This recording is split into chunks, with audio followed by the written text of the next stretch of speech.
Вот снял я головку по причине того, что стучали гидрокомпенсаторы, даже на холодную.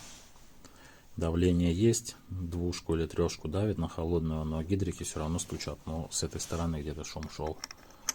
Я подозреваю, что причина вот в этом.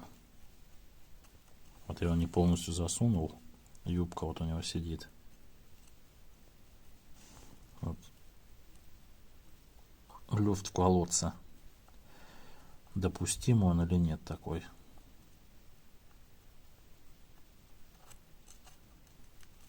Глубже засовываешь. Он поменьше есть.